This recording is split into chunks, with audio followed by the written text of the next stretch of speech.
Meus irmãos, a paz do Senhor Jesus para todos vocês. É uma alegria, um prazer enorme poder estar aqui mais uma vez. Dessa feita nós estaremos comentando a lição para jovens, aliás, a primeira lição do segundo trimestre. Estamos já no meio do ano de 2018 e nós vamos estar falando aí dessa maravilhosa lição. A temática, nós vamos ver aí sobre os milagres de Jesus, a fé realizando o impossível. Nós estamos diante de uma lição maravilhosa, cujo comentarista é o pastor César Moisés, um homem de Deus, exerce chefia na educação cristã da Casa Publicadora, é um homem gabaritado para estar aqui comentando essa lição, trazer essa riqueza, esse comentário rico para nós. Ele atua como palestrante em eventos de educação cristã da Casa Publicadora, congressos, conferências, é pedagogo, pós-graduado em teologia pela PUC Rio. Enfim, acima de tudo isso, um servo de Deus. E ele trouxe aqui o comentário para esta lição e nós estaremos aqui com a ajuda de Deus durante esse segundo trimestre de 2018, iniciando com esta lição, cujo tema nós estaremos aí abordando com vocês, tá? O que é milagre? Com exceção das duas primeiras lições, que é uma introdução aí dessa temática, que vai falar o que é milagre e o propósito dos milagres no ministério de Jesus, as demais, todas elas estarão abordando um dos milagres de Jesus. Não todos, mas um dos milagres de Jesus. E na última, nós estaremos encerrando aí, Deus continua realizando milagres. Então, não perca e esteja conosco todos esses dias e participe aí desse canal, o canal do pastor Edivaldo Bueno. Para nós é uma honra poder estar aqui fazendo parte e representando o nosso pastor, e que você possa curtir o canal aí e que seja de fato um canal de bênção para a sua vida, para a sua aula, para você que está aí, é um ouvinte que está aprendendo também, que Deus em Cristo te abençoe abundantemente. O que é milagre? O que é milagre? A palavra milagre ela vem do latim miraculum, do verbo mirare, de onde nós entendemos como algo, como quer dizer maravilhar-se, algo maravilhoso. É um acontecimento que à luz dos sentidos, tá, não existe explicação científica. É algo que viola as leis naturais, tá, que rege os fenômenos ordinários, ou seja, foge à regra, foge à ordem. Isso é milagre. Para a ciência, logicamente, a ciência vai dizer que não existe milagre. Por quê? Porque a ciência, ela crê que as leis naturais, elas regem as coisas, todos os fenômenos. Para todos os fenômenos existe uma explicação natural. A ciência diz isso. E mesmo aquelas coisas que não existe uma explicação, não é porque não é explicada, é porque ainda não se descobriu ainda a explicação. Mas a ciência, como ela avança, haverá uma explicação, logicamente. Então é dessa forma que a ciência enxerga milagres. Os milagres não existem. Tá? Todas as coisas, todos os fenômenos têm uma explicação natural. Tá? Então, para a ciência, não existe uma interferência de nenhuma deidade, tá, na ordem natural das coisas. Já para nós, cristãos, nós sabemos que Deus, ele pode e Deus interfere, sim, na ordem natural das coisas. Tá? Então, nós servimos um Deus que ele atua no mundo, ele atua na vida das pessoas, ele atua para as pessoas e ele atua para a sua própria glória. Então, para o cristão, milagre é a manifestação direta e sobrenatural da vontade divina sobre determinada situação, tá? Seja ela doença, como nós vemos na Bíblia, Deus, a doença é para a morte, mas Deus resolve curá-la.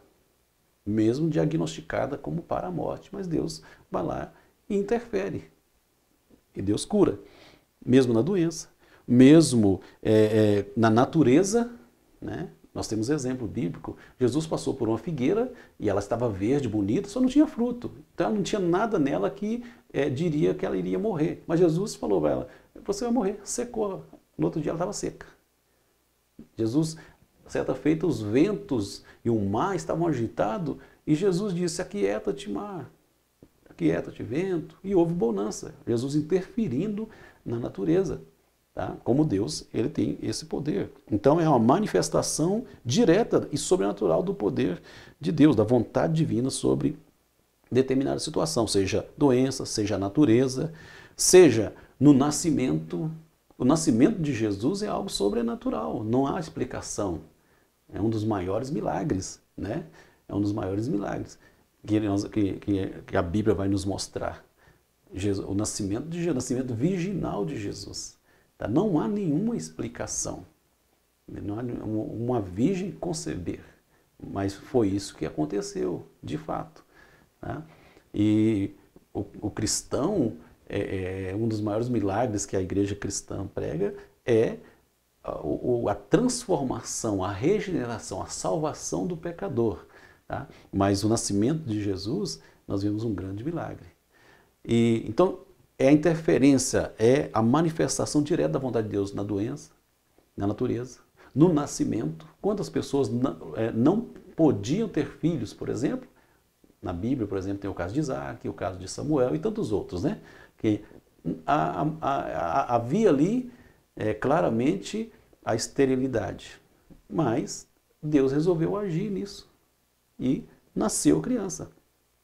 Talvez eu fale a pessoas que passou por isso também. E o seu filho, a sua filha está aí. Tá? Então, no nascimento, na morte, porque existem pessoas que Deus disse, basta. É o caso de Ananias e Safira no Novo Testamento, né? No capítulo 5 de Atos dos Apóstolos.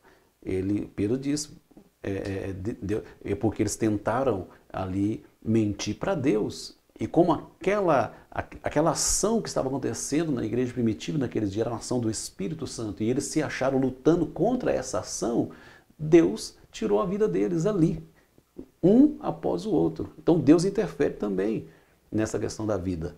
Como também Deus, mesmo a pessoa estando morta, Deus pode ir lá e interferir nisso. É o caso de Lázaro, que já há 4 dias... E o Senhor Jesus o chamou da morte para a vida. E tantos outros que o Senhor Jesus ressuscitou. Tá? Então nós vemos claramente a ação, a manifestação direta da vontade de Deus, sobrenatural da vontade de Deus em determinada situação. Isso é milagre. Milagre. Então nós vemos aí que aqui na lição há autores que defendem a ideia de que milagre seja a suspensão momentânea das leis naturais. Ou seja, é algo que não se explica. Não tem explicação nas leis naturais. Então, nesse momento do milagre, ignora-se as leis naturais, porque não há explicação nelas. Tá? Não há explicação nelas. Então, isso é milagre. Outros autores acreditam que o contrário disso, advogam o contrário, porque eles dizem que, na realidade, isto sim é a manifestação do reino de Deus. Diz aqui na lição, deveria acontecer em um mundo governado pela lei divina e sem a mancha do pecado. Tá? Mas quando nós olhamos para isso, nós observamos, peraí, então, onde estaria aí o motivo para o milagre? Se todos os motivos para que aconteça o milagre tem como consequência o pecado, então não há explicação, não há lógica para essa explicação. Mas nós devemos crer que à luz da Bíblia trata-se de uma intervenção sobrenatural de Deus na ordem dos acontecimentos. e diz respeito a algo extraordinário, coisa maravilhosa, tá? Que somente Deus pode fazer. Haja vista aí na nossa leitura bíblica em classe, na leitura aqui do início da lição, que vai falar do texto bíblico em Atos capítulo 3, da cura de um homem coxo, que já havia mais de 40 anos.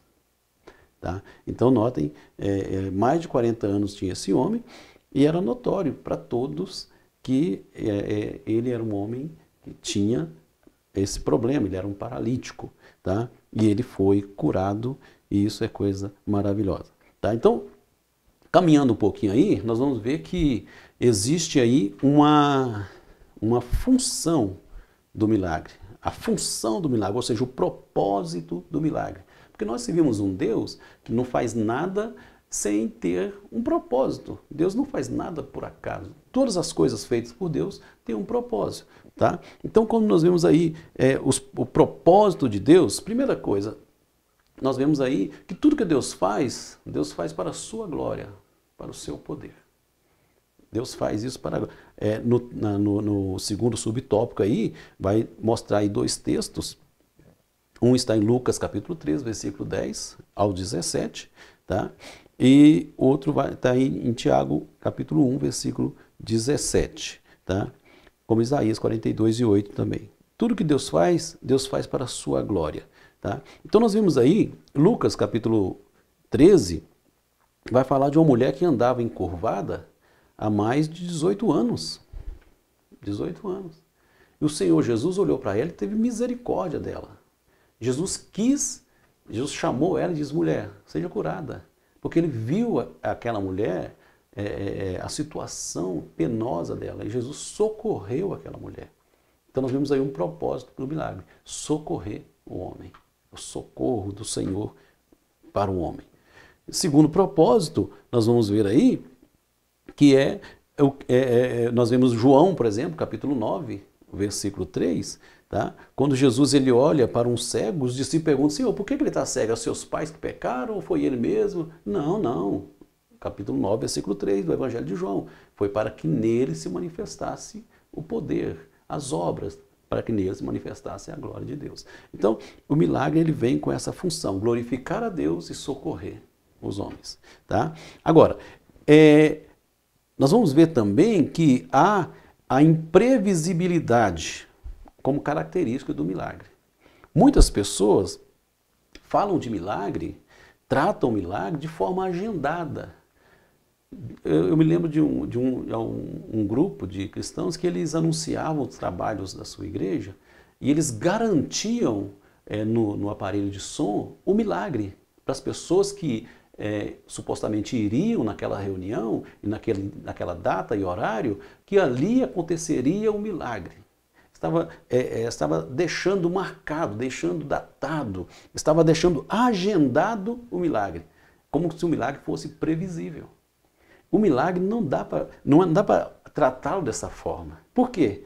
Porque quem faz, quem efetua é Deus. Filipenses capítulo 2, versículo 13. Porque é Deus quem efetua todas as coisas segundo a sua vontade. Tá? Então, tanto querer como efetuar vem de Deus. Então não podemos ser previsíveis, porque é Deus quem faz. Agora, em contrapartida, nós devemos fazer o quê? O que está em Mateus capítulo 7, versículo 7. Pedi, e dar-se-vos-á. Buscai e encontrarei. Batei e abrir-se-vos-á. Então, nós não devemos desistir, devemos crer, confiar, insistir, pedir, clamar. Tudo isso devemos fazer, sabendo que tudo que Deus faz, Deus vai fazer na hora certa, no momento certo, no momento que Ele agrade. Então, o milagre, há uma imprevisibilidade, é uma característica do milagre de Deus, porque Deus é quem data, é Deus em quem diz a hora, é Deus quem faz. Nós não podemos cair no erro de imaginar que o milagre tem dia e hora marcada. Que é na hora que nós queremos, na hora que você quer, que eu quero. Não, é Deus quem vai fazer no momento certo. Então, passando aí para o segundo tópico, nós vemos aí perigos que rondam o milagre. Mas milagre é interessante isso. Perigos que rondam o milagre. Há perigos que rondam o milagre. Primeira coisa, o apego excessivo ao miraculoso. O apego excessivo. Acostumar-se ao miraculoso encerra um grande perigo que é desprezar o sagrado, tornando-se ingrato. Por exemplo, quando nós olhamos a nação de Israel, Deus levou eles ao Egito de forma milagrosa, Deus sustentou eles no Egito de forma milagrosa, Deus tirou eles do Egito de forma milagrosa, eles atravessaram o Mar Vermelho olhando para a água de um lado e do outro e atravessaram no chão seco. Deus cuida deles ali no deserto, mas notem bem, todos os dias eles viram milagre. A Bíblia diz que no céu tinha uma nuvem, uma coluna de fogo à noite que não permitia aquele frio noturno do deserto acabar com eles.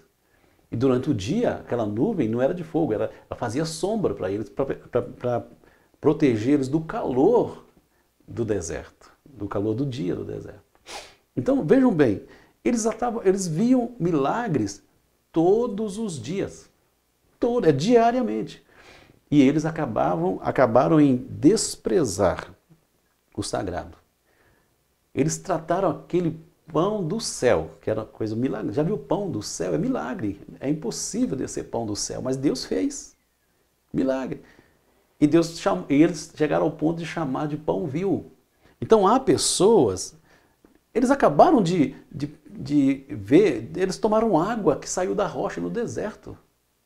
Eles atravessaram o Mar Vermelho, acabaram de atravessar o Mar Vermelho e já estavam murmurando, reclamando. Então eles desprezavam o que é sagrado. Eles caíram nesse erro de desprezar, tá? Acostumaram com o miraculoso. Então há pessoas que eles caem nesse erro. Acostumam com o miraculoso e acabam desprezando o sagrado. Outros viciam-se. É o erro de viciar em tudo que parece extraordinário, desprezando desprezando a ordinariedade. Então é outro erro, tá? Nós nunca devemos duvidar de que Deus faz. Você nunca deve duvidar de que Deus cuida. Nunca deve duvidar de que Deus faz milagre, que Deus transforma a água em vinho. Nunca devemos duvidar do poder de Deus. Tá? Mas também existem um equilíbrio, as coisas que são naturais e que cabe a nós fazê-las, cumpri-las, tá? Sem deixar de crer que Deus pode a qualquer momento intervir na ordem natural das coisas. Tá? Então, há pessoas que viciam no milagre. Por exemplo, Deus, ele pode te sustentar, mas isso não quer dizer que você não tenha que trabalhar.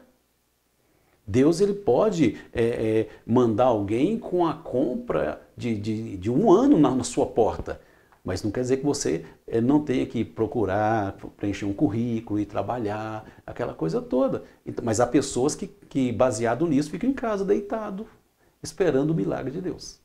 Tá? Então, a pessoa acaba viciando-se no extraordinário. Tá? Agora, nós devemos buscar o quê? Um equilíbrio.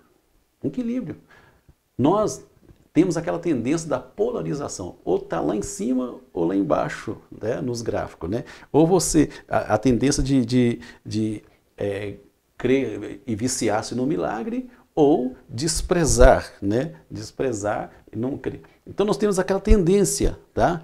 Estamos, aquela pessoa que, como diz aqui ó, o texto, quando tudo vai bem, a pessoa esquece que o próprio fôlego de vida já é um milagre de Deus na sua vida. Tá? A própria vida já é um milagre de Deus. Tá? E a pessoa acaba desprezando as coisas de Deus. Quando tudo vai bem, a pessoa acaba deixando de lado. Entendeu? Eu vejo que a pessoa está lá no extremo. E outra pessoa acaba assim, por exemplo, quando passa uma tribulação, fica desesperado, entendeu? E passa lá a clamar desesperadamente a Deus. Então, o cristão tende essa tende a buscar essa polarização. Nós devemos buscar uma vida equilibrada diante de Deus.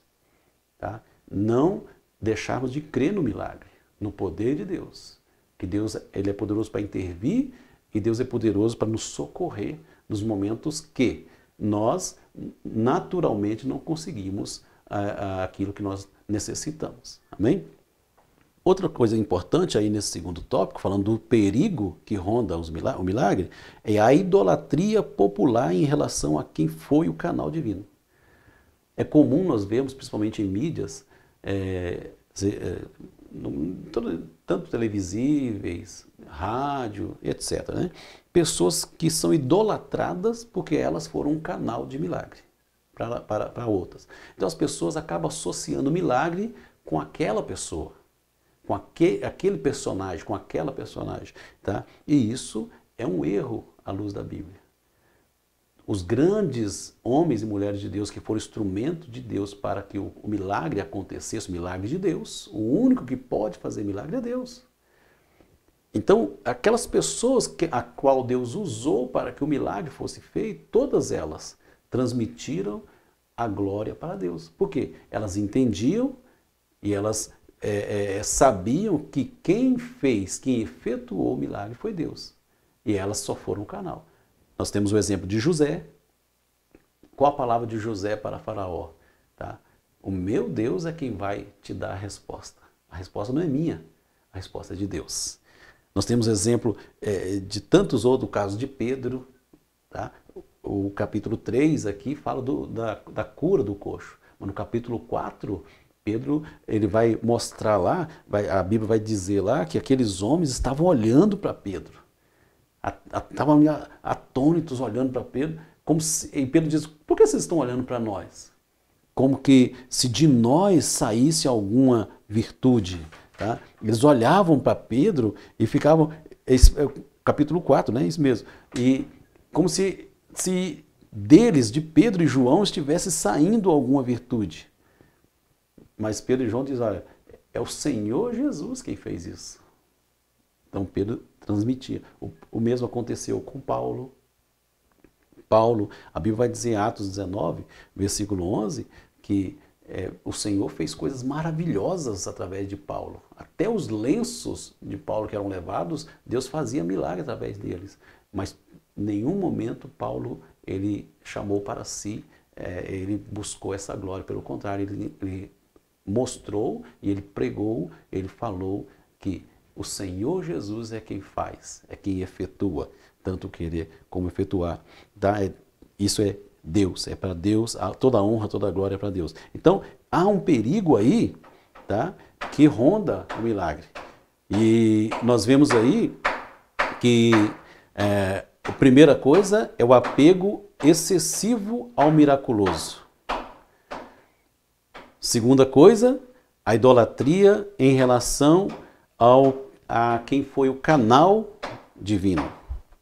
Tá? Então, a pessoa passa a idolatrar, a buscar, a querer a glória que é de Deus, a pessoa passa a querer para si a glória.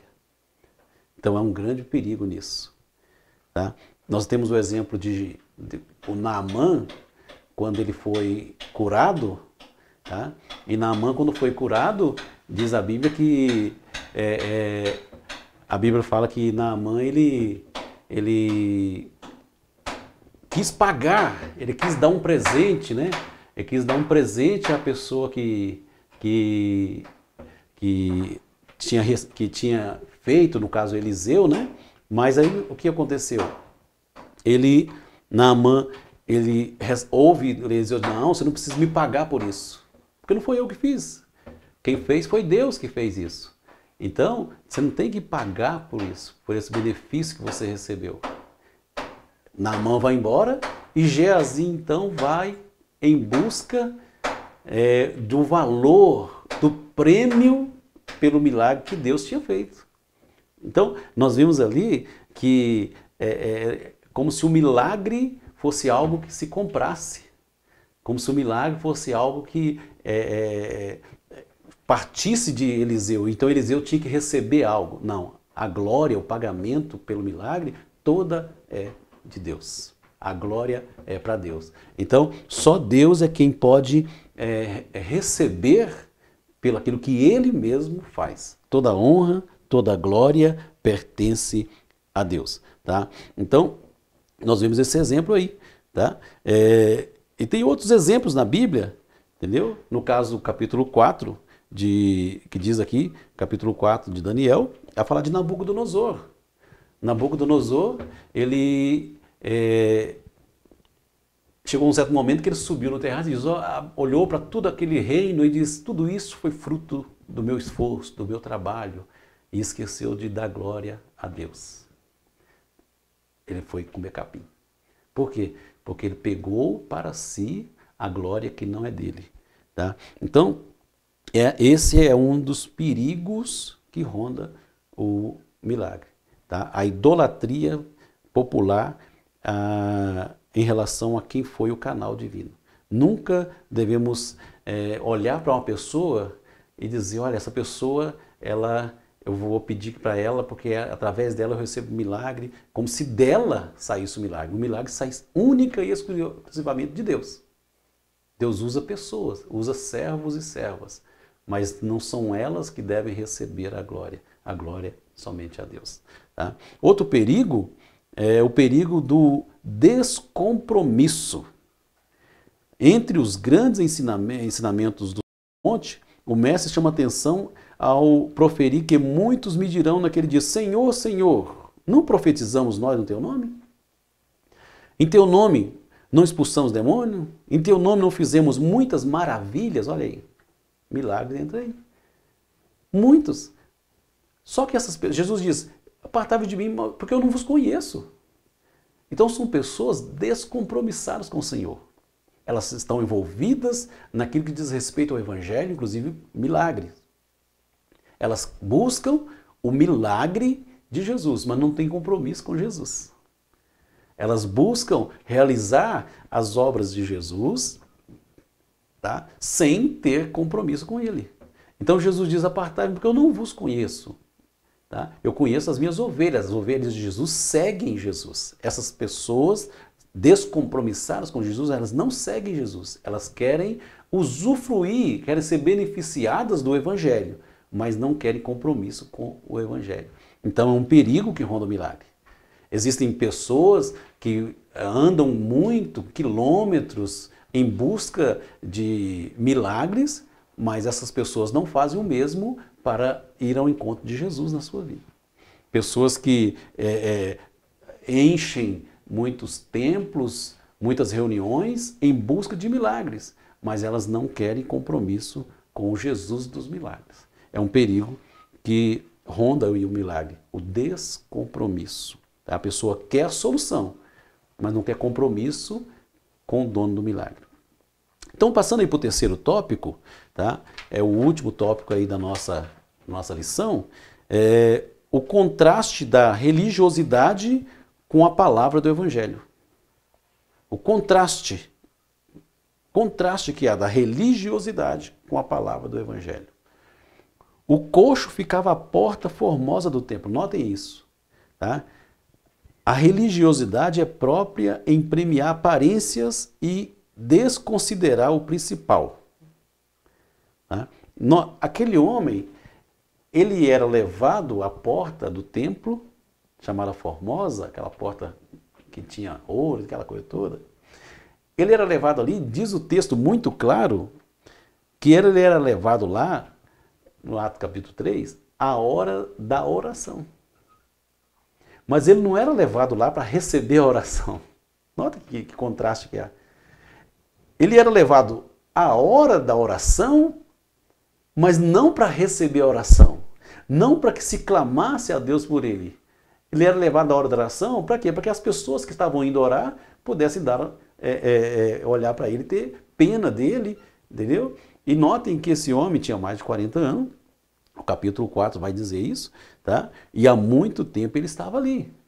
Eu imagino quanto tempo esse homem deve ter ficado ali pedindo. E as pessoas que estavam indo ali, elas cumpriam cabalmente todos os requisitos da religião. Eram pessoas religiosas. mas que não se conduíam daquele homem. Pessoas que passavam por ele e viam ele todos os dias. Mas até o dia que passou um discípulo de Jesus, o apóstolo Pedro e João, que estavam indo ali para orar. Mas eles não se conformaram com aquela a religiosidade. Tá? Eles não se conformavam com isso. Eu não posso passar aqui todos os dias e ver esse homem necessitado e não poder fazer nada por ele. Não poder fazer nada por ele. Talvez Pedro já o tinha visto ali de tempos. Jesus esteve ali muitas vezes. E talvez no ministério de Cristo, tá? Por conta da incredulidade dos judeus ali no templo, e o propósito do milagre, tudo tem um propósito, o Senhor não quis curar, mas Jesus já tinha antecipado para os discípulos. Tá? Jesus já tinha dito para os discípulos que os discípulos poderiam fazer obras maiores do que a dele ainda. Que os discípulos poderiam fazer coisas grandes. É o que está aqui. Eu posso citar aqui até alguns versículos, por exemplo, no Evangelho de João, o capítulo número 14, o versículo de número 12, na verdade vos digo que aquele que crê em mim também fará as obras que eu faço, e as fará maiores do que esta, porque eu vou para o meu Pai. Então, Pedro tinha essa garantia do Senhor Jesus. Talvez quando ele olha para aquele homem ali, ele já o tinha visto ali desde o ministério de Jesus, quando Jesus foi no templo com eles. Tá? Mas Pedro tinha essa garantia. Eu não posso ficar nessa situação, eu não sou mais aquele Pedro de antes. Então agora eu creio, eu tomei posse dessa promessa. Tá? Então diz a Bíblia, Mateus capítulo de número 21, o versículo de número 21 também, vai dizer, Jesus, porém, respondendo disse, em verdade vos digo que se tiverdes fé e não duvidardes, não fareis só o que foi feito à figueira, Jesus tinha falado para aquela figueira, nunca mais nasça fruto de ti, e ela secou imediatamente. Jesus falou, vocês não só vão fazer o que eu fiz com a figueira, mas até a este monte vocês podem dizer, precipite no mar. E assim vai acontecer. Então o que Jesus está falando, olha, eu estou dando garantia para vocês, que vocês, através de vocês, eu vou fazer grandes milagres. Então Pedro tinha essa garantia. E Pedro no seu coração diz, não posso viver dessa forma. Isso não é evangelho, viver essa religiosidade. Tá? Note que o contraste que há. Eles levavam o coxo na hora da oração. Tá? Eles viviam na prática da religiosidade, mas aquele homem estava ali. Ninguém se conduía, ninguém olhava para ele com um olhar de misericórdia. Até o momento que Pedro foi sensível à situação daquele homem. Eles viviam a insensibilidade. Infelizmente, muitas pessoas vivem dessa forma.